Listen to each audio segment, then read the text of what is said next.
Hi, പുതിയൊരു വീഡിയോയിലേക്ക് എല്ലാവർക്കും സ്വാഗതം. ഇന്നലെ നടന്ന സിഇഒ എക്സാമിന്റെ എക്സൈസ് ഇൻസ്പെക്ടറിന്റെ എക്സാമിന്റെ ക്വസ്റ്റ്യൻ പേപ്പർ നോക്കുന്ന സമയത്ത് ഞാൻ കഴിഞ്ഞ ദിവസം ഒരു +2 ടെക്സ്റ്റ് ബുക്കിന്റെ ബേസ് ചെയ്തിട്ട് ഒരു ചോദ്യം ചെയ്തിട്ടുണ്ടായിരുന്നു. ആ സെയിം ചോദ്യം തന്നെ ഈ ക്വസ്റ്റ്യൻ നമ്പർ 2 അതുപോലെ തന്നെ പുസ്തകത്തിൽ എന്താണോ പറഞ്ഞത് അതുപോലെ തന്നെ വന്നിട്ടുണ്ട്. ഫസ്റ്റ് ചോദ്യം അതേ ടെക്സ്റ്റ് ബുക്കിൽ നിന്നും ഡയറക്റ്റ് വന്നു. അതുപോലെ തന്നെ ഈ നാലാമത്തെ ചോദ്യം ഉണ്ടല്ലോ ഗാന്ധിജിയുമായിട്ട് ബന്ധപ്പെട്ട, അതും +2 ടെക്സ്റ്റ് ബുക്ക് ഹിസ്റ്ററി ആണ് വന്നിട്ടുള്ളത്. സോ +2 ടെക്സ്റ്റ് ബുക്കുകൾ ഹിസ്റ്ററി നിങ്ങൾ ഒഴിവാക്കരുത്. +2 ടെക്സ്റ്റ് ബുക്കുകൾ നിങ്ങൾ മാക്രോ എക്കണോമിക്സ് ഒഴിവാക്കരുത്. ഡിഗ്രിക്കാരോടുകൂടിയാണ് പറയുന്നത്. അതുപോലെ +1 ജോഗ്രഫി നിങ്ങൾ ഒഴിവാക്കരുത്. +1 +2 അധിഷ്ഠിതമായിട്ടുള്ള സയൻസ് നിങ്ങൾ ഒഴിവാക്കരുത്. അപ്പൊ +2 ടെക്സ്റ്റ് ബുക്ക് നന്നായിട്ട് നോക്കണം എന്നുള്ളതിന്റെ ഒരു തെളിവാണിത്. നമുക്ക് നോക്കാം, ഈ ക്വസ്റ്റ്യൻ ഒന്ന് നോക്കാം. അപ്പൊ നിങ്ങൾക്ക് കുറച്ചുകൂടെ മനസ്സിലാവും. ഈ ക്വസ്റ്റ്യൻ നമ്പർ 2 തന്നെ നോക്കിക്കേ. ശരിയായ 2 പ്രസ്താവനകൾ അടങ്ങുന്ന ഓപ്ഷൻ കണ്ടെത്താനാണ്. മലയാളത്തിൽ ആദ്യമായി അച്ചടിച്ച സംക്ഷേപ വേദാർത്ഥം പ്രകാശനം ചെയ്ത വർഷം 1772 ആണ്. നമുക്കറിയാം മലയാളത്തിൽ അച്ചടിച്ച സംക്ഷേപ വേദാർത്ഥമാണെന്ന്. കൃത്യമായിട്ടുള്ള വർഷം ചിലർക്ക് അറിഞ്ഞുകൂടാ. അതുപോലെ ഹെർമൻ ഗുണ്ടർട്ട് 1845 പ്രസിദ്ധീകരിച്ച മലയാളം പത്രമാണ് രാജ്യസമാചാരം, പശ്ചിമോദയം എന്നിവ. ചർച്ച് മിഷൻ സൊസൈറ്റി 1812 കോട്ടയത്ത് ഒരു കോളേജും സെമിനാരിയും സ്ഥാപിച്ചു. ബേസിക്കൽ ഇവാഞ്ചലിക്കൽ മിഷൻ കണ്ണൂരിലെ ബർണശ്ശേരിയിൽ ഇംഗ്ലീഷ് സ്കൂൾ സ്ഥാപിച്ച വർഷം 1841 ആണ്. ഏതൊക്കെയാണ് ശരിയായിട്ടുള്ള 2 പ്രസ്താവന എന്നാണ് ചോദിച്ചിരിക്കുന്നത്. ഇങ്ങോട്ട് നോക്കിക്കേ. ഇവിടെ നമുക്ക് ഡയറക്റ്റ് ആയിട്ട് അതിന്റെ ആൻസർ ഇവിടെ കൊടുത്തിട്ടുണ്ട്. Just +2 text book chapter number അതായത് പ്രമേയം 15 എന്ന് പറഞ്ഞിട്ടുള്ളത് കേരളം ആധുനികതയിലേക്ക് എന്ന് പറയുന്ന ആ ഒരു പോർഷനകത്ത് നിങ്ങൾ നോക്കുവാണെങ്കിൽ അറിവിന്റെ വ്യാപനം, സ്പ്രെഡ് ഓഫ് നോളജ് എന്ന് കൊടുത്തിട്ടുണ്ട്. ഇതിനകത്ത് ഇതിനുള്ള ആൻസർ ഉണ്ട്. യൂറോപ്യന്മാരുടെ ആഗമനവും വിദേശ മിഷണറിമാരുടെ ഇടപെടലുകളും വൈജ്ഞാനിക രംഗത്ത് ആഴത്തിലുള്ള സ്വാധീനം ഉളവാക്കി. 1577 പോർച്ചുഗീസുകാർ കേരളത്തിൽ അച്ചടി സ്ഥാപിച്ചു. 1772 പ്രസിദ്ധീകരിച്ച സംക്ഷേപ വേദാർത്ഥം 1772 പ്രസിദ്ധീകരിച്ച സംക്ഷേപ വേദാർത്ഥം മലയാളത്തിൽ അച്ചടിച്ച പൂർണ്ണമായും മലയാളത്തിൽ അച്ചടിച്ച ആദ്യ ഗ്രന്ഥമാണ്. സോ സ്റ്റേറ്റ്മെന്റ് നമ്പർ എ ശരിയാണ്. അടുത്ത നോക്കിക്കേ. ജർമ്മൻ മിഷണറിയായ അർണൂസ് പാതിരി മലയാളത്തിലെ ആദ്യത്തെ നിഘണ്ടുവും വ്യാകരണ ഗ്രന്ഥവും തയ്യാറാക്കി. ചർച്ച് മിഷൻ സൊസൈറ്റിയിലെ അംഗമായ ബെഞ്ചമിൻ ബെയ്ലി 1846 ഇംഗ്ലീഷ് മലയാളം നിഘണ്ടു പ്രസിദ്ധീകരിച്ചു. ഇവിടെ നോക്കിക്കേ, ബെഞ്ചമിൻ ബെയ്ലി ഏത് വർഷമാണെന്ന് ചോദിച്ചിട്ടുണ്ട്. ഏത് വർഷമാണ്? 1846 നിഘണ്ടു. ഇനി ചോദിക്കാം. ബേസൽ ഇവാഞ്ചലിക്കൽ മിഷനിലെ അംഗമായ ഹെർമൻ ഗുണ്ടർട്ട് ആണ് മലയാളത്തിലെ ആദ്യത്തെ ആധികാരിക വ്യാകരണ ഗ്രന്ഥം തയ്യാറാക്കിയത്. 1847 അദ്ദേഹം രാജ്യസമാചാരം, പശ്ചിമോദയം എന്നീ പേരുകളിൽ 2 വർത്തമാന പത്രം ആരംഭിച്ചു. 1847 45 എന്നാണ് കൊടുത്തിരിക്കുന്നത്. തെറ്റാണ്. അപ്പൊ പശ്ചിമോദയവും ഈ രാജ്യസമാചാരം ഹെർമൻ ഗുണ്ടർട്ട് കാണുമ്പോൾ ചാടി വീഴും ചിലര്. പക്ഷെ വർഷം ശ്രദ്ധിക്കുക, 47 സോ സ്റ്റേറ്റ്മെന്റ് നമ്പർ 2 തെറ്റാണ്. അത് കഴിഞ്ഞ് ചോദിച്ചിരിക്കുന്നത് പിന്നെ പറഞ്ഞിരിക്കുന്നത് എന്താ? പിന്നീട് മലയാള മനോരമ, മാതൃഭൂമി തുടങ്ങിയ ഒരുപാട് പത്രങ്ങൾ പ്രസിദ്ധീകരണം ആരംഭിക്കുകയും പുതിയ ആധുനിക ആശയങ്ങൾ വരാനൊക്കെ സഹായകമായി. നോക്കിക്കേ അടുത്തത്. കേരള സമൂഹത്തിന്റെ ആധുനികവൽക്കരണത്തിന്റെ പിന്നിലെ സുപ്രധാന ചാലകശക്തി വിദ്യാഭ്യാസമായിരുന്നു. വിദ്യാഭ്യാസം സാർവത്രികമാക്കുന്നതിൽ മിഷണറിമാര് പങ്കുവഹിച്ചിട്ടുണ്ട്. ലണ്ടൻ മിഷൻ സൊസൈറ്റിയും ചർച്ച് മിഷൻ സൊസൈറ്റി ഇതൊക്കെ 19-ാം നൂറ്റാണ്ടിന്റെ ആദ്യ പതിറ്റാണ്ടിൽ തിരുവിതാംകൂറിൽ പ്രവർത്തനം ആരംഭിച്ചു.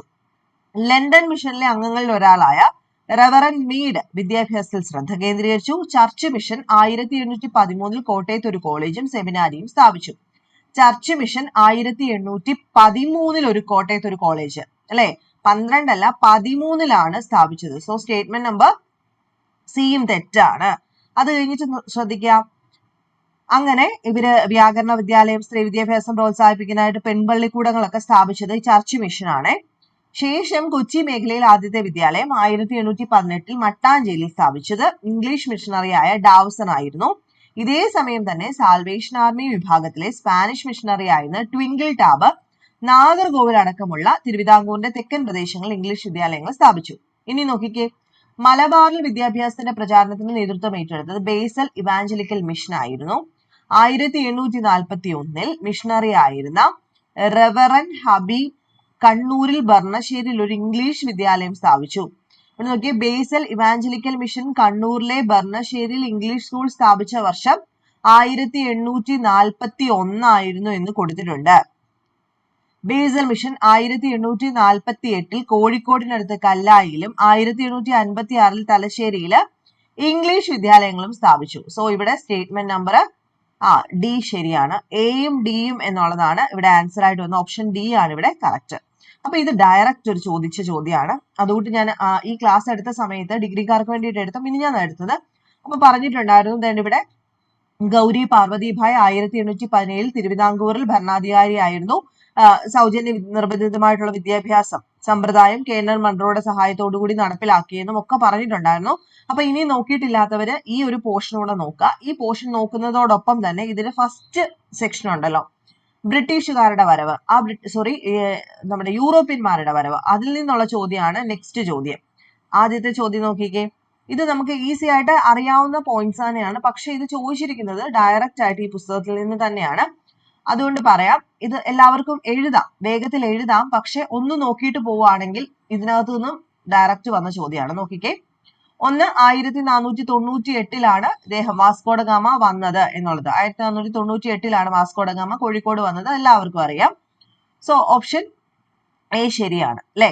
അടുത്തത് പോർച്ചുഗീസുകാർ കുഞ്ഞാലിമരയ്ക്കാർ നാലാമനെ തൂക്കിലേറ്റിയ വർഷം 1599 എന്നാണ്. ആണോ? അല്ല. ഏതാണ് വർഷം? ഇവിടെ കുഞ്ഞാലി മരയ്ക്കാർമാർ എന്ന് പറയുന്ന ഒരു ബോക്സിൽ കൊടുത്തിട്ടുണ്ട്. കോഴിക്കോട് സാമൂതിരിയുടെ നാവിക പടത്തലവന്മാരായിരുന്നു മരയ്ക്കാന്മാർ. അവർ പോർച്ചുഗീസുകാർക്കെതിരെ ഒളിപ്പോര് ഗറില്ല യുദ്ധമുറകൾ സ്വീകരിച്ചു. കുഞ്ഞാലി 1, കുഞ്ഞാലി 2, കുഞ്ഞാലി 3, കുഞ്ഞാലി 4 എന്നിങ്ങനെ 4 കുഞ്ഞാലിമാരുണ്ടായിരുന്നു. പോർച്ചുഗീസുകാർക്കെതിരായുള്ള യുദ്ധത്തിൽ യഥാർത്ഥ വീരൻ കുഞ്ഞാലി 4 ആയിരുന്നു. എന്നാൽ അദ്ദേഹത്തെ പിടികൂടി തടവിലാക്കുന്നതിൽ പോർച്ചുഗീസുകാർ വിജയിച്ചു. 1600 ഗോവയിൽ വെച്ച് അദ്ദേഹത്തെ വധിച്ചു എന്നാ പറഞ്ഞത് അല്ലെ. കുഞ്ഞാലി 4നെ 1600 വധിച്ചത്, 599 സോ സ്റ്റേറ്റ്മെന്റ് നമ്പർ ബി ആണ് ഇവിടെ തെറ്റ്. ആൻസർ ഓപ്ഷൻ ബി ആണ്. പിന്നെ 1604 ഡച്ചുകാർ വന്നതെന്ന് പറയുന്നുണ്ട് അല്ലെ.